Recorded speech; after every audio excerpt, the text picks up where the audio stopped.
वादी चुनाव में इंतखाबी मुहिम तेज हो गई है। डीपीएपी चीफ गुलाम नबी आजाद ने नेशनल कॉन्फ्रेंस और कांग्रेस पर जमकर हमला किया और कहा कि दोनों पार्टियां चुनाव के सेक्युलर वोट को खत्म करने की कोशिश कर रही हैं। भद्रवाह में एक रैली के दौरान गुलाम नबी आजाद ने कहा कि बीजेपी के बाद हमारी पार्टी ने यहां से अपने उम्मीदवारों का ऐलान किया और उसके बाद दीगर पार्टियों ने अपना उम्मीदवार उतारा है। गुलाम नबी आजाद ने कहा है कि लोगों से अपील की मजहब की बुनियाद पर नहीं, उम्मीदवार की कारकर्दगी को देखते हुए इस बार वोट करें।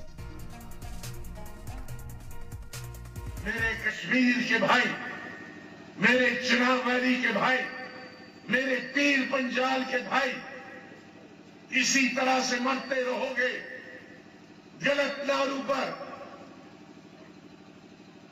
जो उस पार गए हैं 1947, उससे सबक नहीं सीखते। वहां लोग हुकूमत एक को वोट देते हैं, जिसको वोट देते हैं वो जेल में है, और जो अय्याश है रिजल्ट उनके हक में सुनाते हैं। ये नहीं कि बरादरी के लोग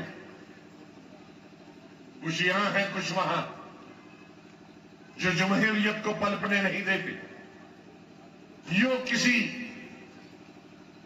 ईमानदार को भले भोले लोग बेचारे मजहब की आड़ में शिकार हुए गलत नारों का। इसलिए मैं कहता हूं हमारे हिंदू भाई भी कुछ सालों से उसी का शिकार हो रहे। जो यहां हमारे मुसलमान भाई थे, उनसे हमारे हिंदू भाइयों को सबक सीखना चाहिए कि मजहब से सियासत नहीं चलती। मजहब एक मुतबरक और पाक चीज।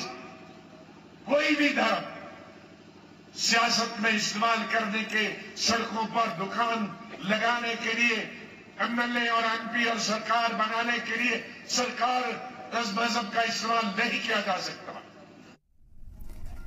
जम्मू कश्मीर के साबिक सीएम उमर अब्दुल्ला ने बीजेपी पर जमकर हमला किया। वादी चुनाव में इंतखाबी मुहिम के दौरान सलाम टीवी से बात करते हुए उमर अब्दुल्ला ने कहा है कि बीजेपी जम्मू कश्मीर के लोगों की परेशानी दूर करने में पूरी तरह से नाकाम हुई है और इस मौके पर उन्होंने लोगों से 19 अप्रैल को अपने वोट से हालात चेंज करने की अपील की। और ये कहता हूं कि बीजेपी को पॉलिटिकल फैमिलीज से कोई नफरत नहीं है। बीजेपी को नफरत उन पॉलिटिकल फैमिलीज से है जो बीजेपी की मुखालफत करते हैं।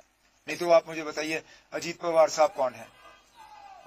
उनका क्या है क्लेम टू फेम? मां सिवाय ये कि वो शरद पवार साहब के रिश्तेदार हैं। आज देखें सुप्रिया सूले महाराष्ट्र में, उनके खिलाफ किसको मैदान में उतारा हुआ है? अजीत पवार की बीवी को।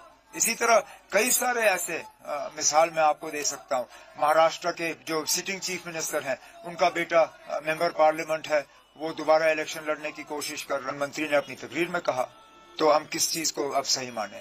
हम प्रधानमंत्री की तकरीर को सही माने या उनके मैनिफेस्टो को माने?